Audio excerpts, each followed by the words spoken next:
Get Dad to come here. This is obviously been here. Dad, come here quickly. Just like. Let me get a photograph. Come on, look at this.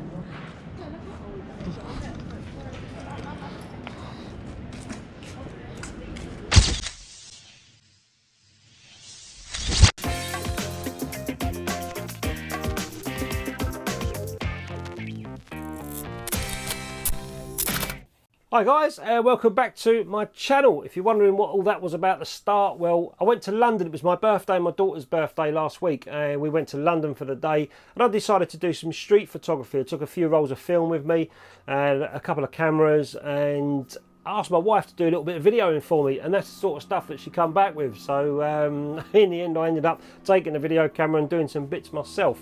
But I'm in a darkroom at the moment. I've just finished the darkroom session making some prints from my street photography shoot in London, and I'll run the video, let you guys see what I was up to, and then we'll come back to the darkroom and make some prints.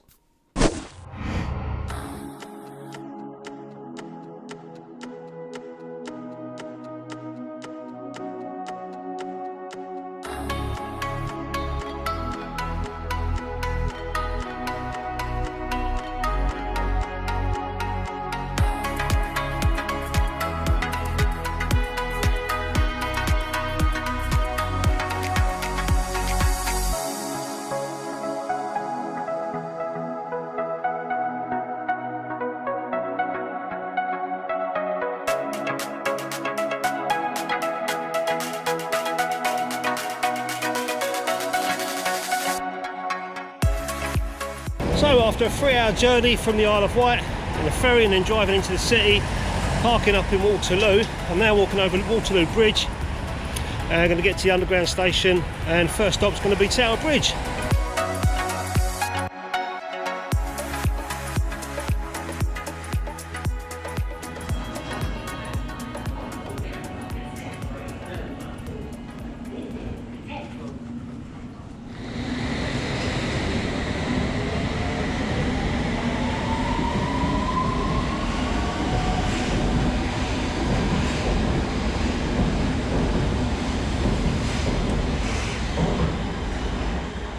So I've got some great films to try out, and I've just arrived at Tower Hill, just off the underground there, and behind me is the Tower Bridge and the Tower of London as well.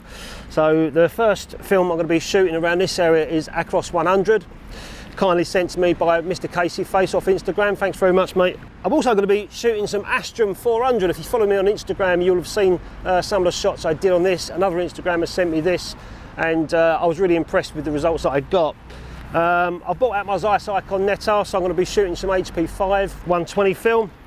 But we're going to walk over to Tower Bridge and shoot a roll of Acros to start with on the Olympus OM20. So stay tuned, because as I'm going to be taking these photographs, I'm going to be throwing them up on the video as well for you guys to see, as well as a little bit of video of Tower Bridge and the Tower of London as well.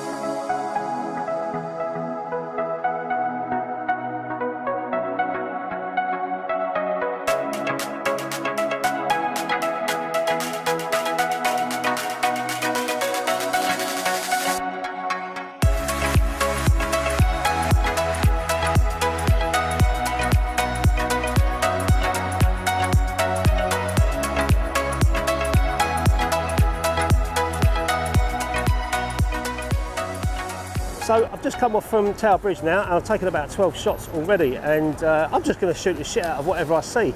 And that's my idea of street photography. There's no rules. It doesn't matter what you shoot or what you come back with. As long as I come back from today with a few nice prints that I can frame and put on the wall, then I'm, you know, I'm a happy boy. So I've got quite a bit of ideas in mind that I want to try and do. A bit of architecture and some abstracty stuff as well. So I've got certain areas that I'm going to go to. But that was Tower Bridge. I'm now going to get off to Aldgate East have a pint in the 10 Bells pub where Jack the Ripper supposedly used to drink, and there's some interesting buildings over there that I want to take some pictures of.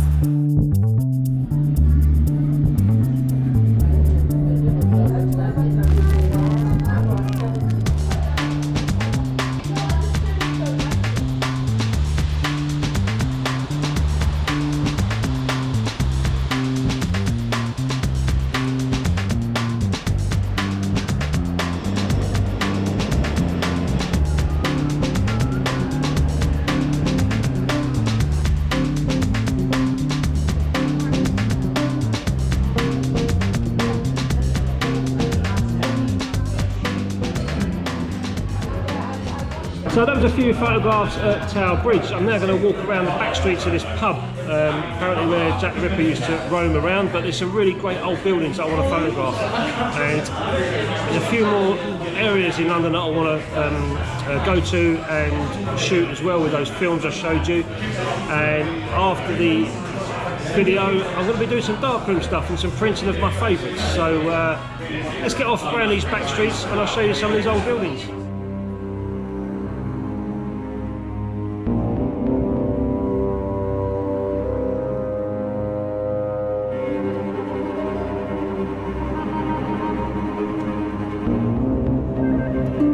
So this is a part of London that I find really fascinating. There's all these really proper old buildings. So I'm going to use a Zeiss icon and grab some shots.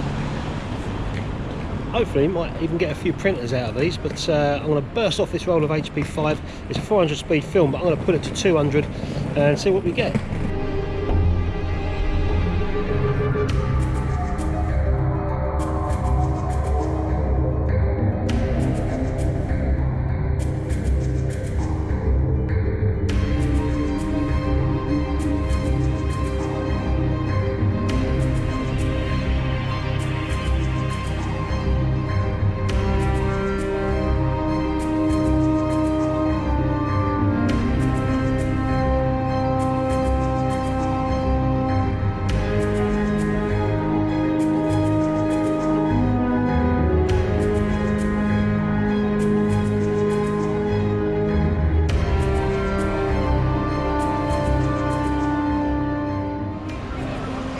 You get told off for doing photos in here.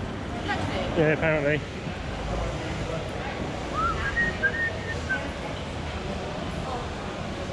I'm in heaven.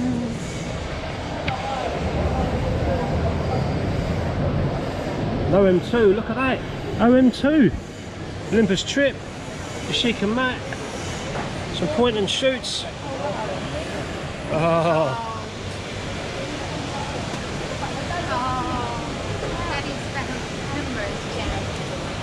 And a Zenit as well.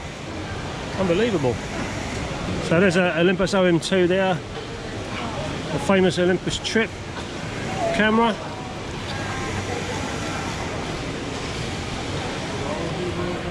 A Russian Zenit, I think they're Russian. Look at this though, Yashica Mat.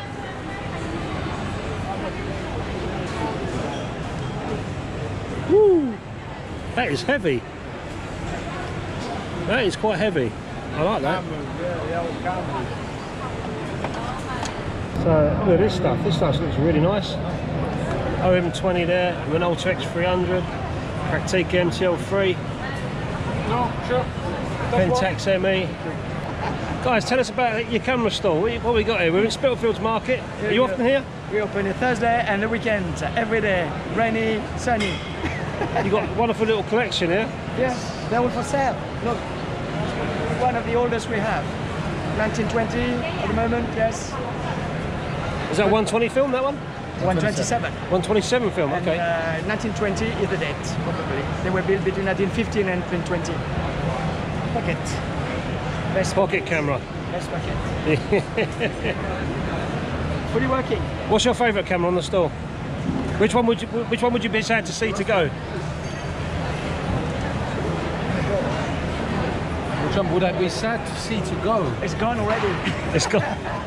This one here, we have dozens of these, but I love that.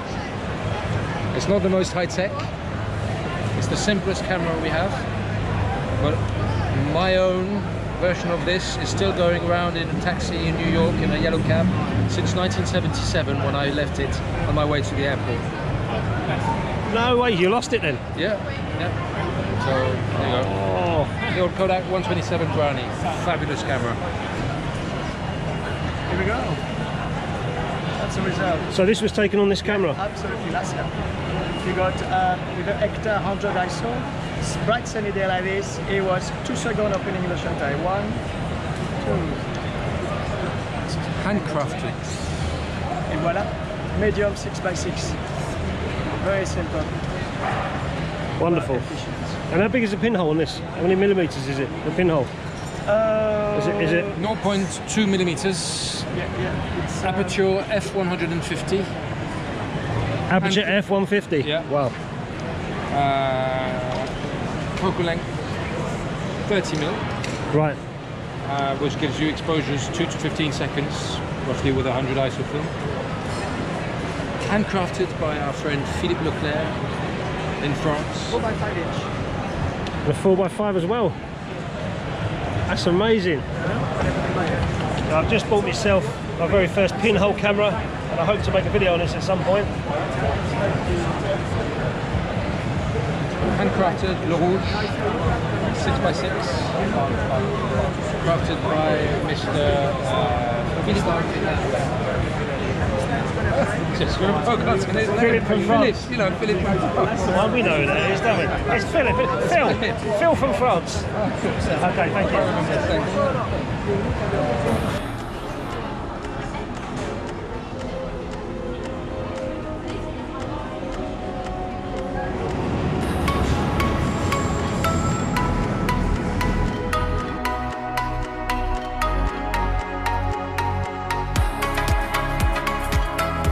So I'm now around St Mary Axe. This is the Gherkin building right here, and I'm going to mill around and take a few shots of these buildings and get some abstract architectural kind of photographs using the Olympus OM20. I've already done the Zeiss Icon back over at Whitechapel, so we'll see what we can get around here.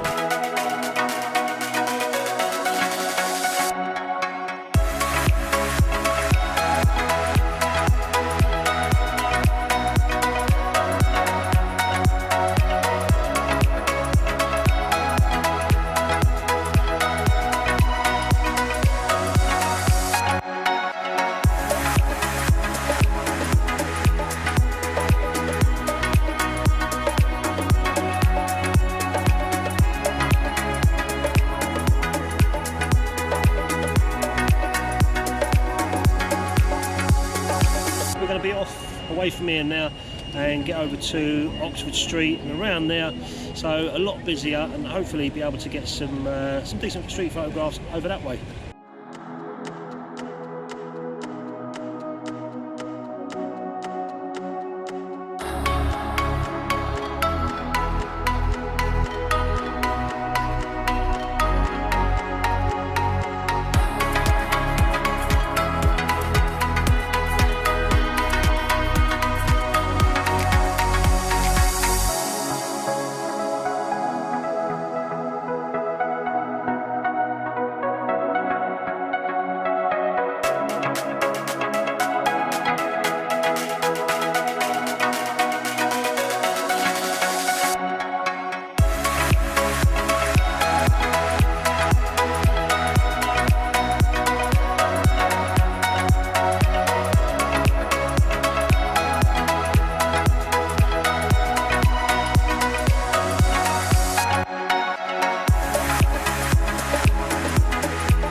So I'm back now from London, and it's a couple of days after I'm in my darkroom and I'm ready to make a few prints. I'm only going to show you guys one of the prints that I want to make, and it's probably my favourite out of the whole shoot, and I'll show you that in a moment. I haven't shown you guys this. This is new. This is my light box that I got. It's basically I found it in a DIY store, a Home Depot store, B&Q in the UK. It was £9, and it's basically just a square LED panel for ceilings. And funny enough, I saw the same ones in McDonald's the other day. Not that I go to McDonald's much, but I found these in McDonald's, funny enough. But I picked this one up from a DIY store, and it cost £9. And I looked at it, and it actually sinks into my work desk area. So it's LED. That's my new light for looking at negatives. So that's a new little tool. I'll show you that in a minute. The next thing I'm going to be doing is using 16 by 12 paper to print off one of these images that I'll show you in a second. And I'm just going to be laying the 16 by 12 paper down here, making a 16 by 12 print. There's going to be no borders, nothing like that. It's going to be the print's going to cover the whole page, so the whole paper. So that's what I'm going to be doing, and then going through the development process. Well, I've got to do some test strips and stuff first, but I'll show you this light box. This is pretty cool. I've got to plug it in. I've got to put a switch on it yet, but if you can see that, there it is there, and I can see my negatives quite well using that, sunken into my worktop.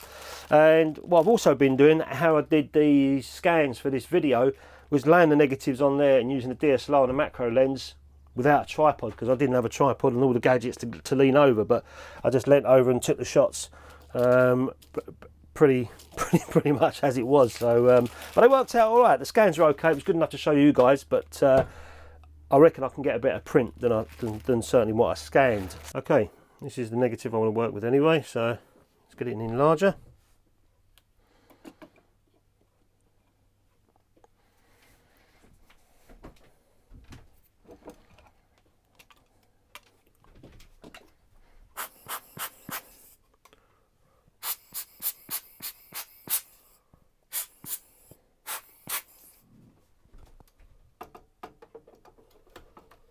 It's in there now.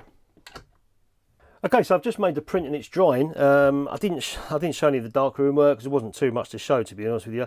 But I'll just quickly show you with the lights on. So I measured out this using some masking tape. I measured out this 16 by 12 mask so that I knew where the paper needed to go in line with the projected image.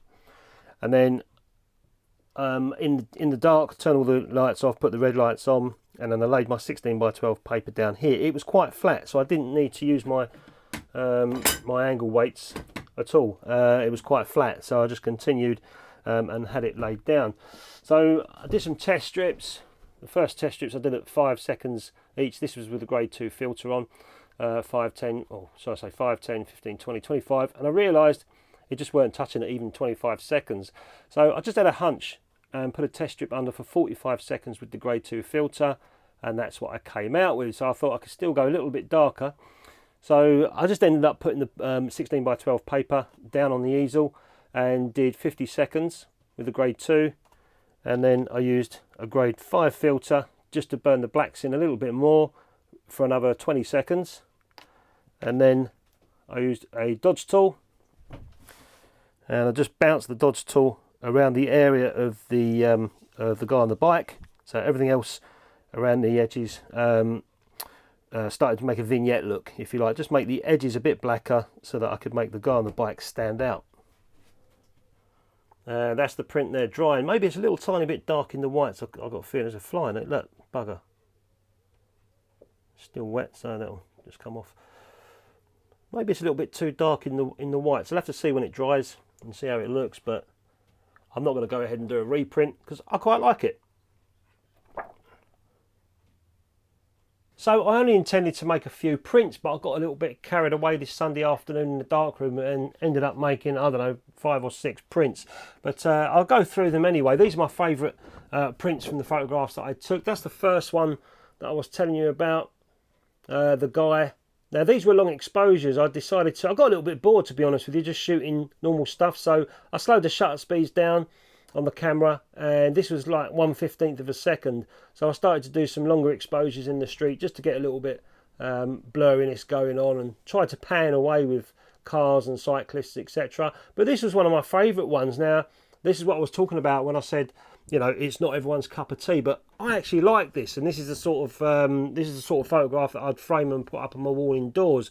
It's of nothing. It's just a guy riding his bike, but it's a photograph that I took and I liked. So that's one of the ones that I printed. These are 16 by 12. So yeah, quite like that print there. Again, another long exposure one. This is a black taxi in London, and my mate is a cab driver, so I'm going to give him this print. He'll like this. Another 15th of a second. I tried to pan it, but you know, it is what it is. It's a semi-long exposure photograph, or a slow shutter speed photograph, if you like, on film. This one is a sign of Liverpool Street, a building, just a sign, and I particularly like this one as well. It's got some nice contrast going on. This was the Astrum 400, and I'll tell you what, I actually like this. This is probably my second favourite out of the bunch that I printed. This is just a guy working in the city, and I followed him. I was behind him, and he had this old briefcase, you know, and this pinstripe suit. And I wonder what he's been through, and how old that briefcase as well, and also what's in there. So you know, that kind of stuck in my head a little bit. Probably an apple and a sandwich or something, but you know, jokes aside, I don't know how old that briefcase was. It just interested me. And this is one of the underexposed prints from Tower Bridge. If you can see that, I'll just try and get the light off of it. And the last one that I printed, I mean, I liked all of them, but I can't sit here and print 70 odd photographs off. But this is one that I liked, and this was a photo shoot, some sort of fashion shoot going on, and you can see the guys in the background. That's the crew there. There's a little bit dodging going on. I had 20 seconds overall exposure, but this lady only needed 10 seconds, so I just used the dodge tool on her for 10 seconds during the 20 seconds exposure, just to lighten her skin tones up a little tiny bit. But yeah, quite a nice print. I quite like this one. So I had a fantastic day out with my family and taking some photographs. You know, two things I love, my family and my photography. So it was a great day out, and it's great to be out, make some prints and show you guys as well at the same time. And not only that, I had a bonus because I managed to pick up a Pinhole Camera. Now, I've looked at these online in the past, and kind of, you know, you look at them online and you think, oh, I don't know which ones to get, or they all seem so expensive. But when I was there and then talking to the guys from Greenwich Cameras, they convinced me that this is a good bit of kit. And I've loaded it with a roll of Cat Labs film. So that's the next video I'm going to make, is using this Pinhole Camera. I don't know, probably some seascape stuff or something, but I've already got, as I said, already got the Cat Labs film loaded in there already. So I'm interested to see two things. A, how that Cat Labs film turns out, and B, how this Pinhole Camera works as well. Anyway, guys, I hope you liked the video, and I've got to say a big thank you to the people that send me stuff. I really do appreciate it. It really helps me do what I'm doing in the darkroom and playing around and delivering my experiences online for other people to view and see. I've also got to say thank you to Brian Copeland for those two prints behind me. I'll just quickly show you. Brian Copeland's been shooting in the darkroom, and he sent me a print of his daughter with a donkey all the way from Canada. And it's fantastic to get prints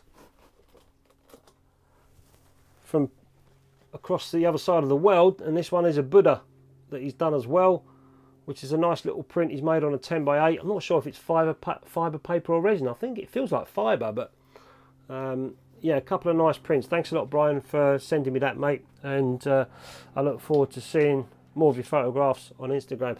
Anyway, guys, thanks very much. I'll catch you later.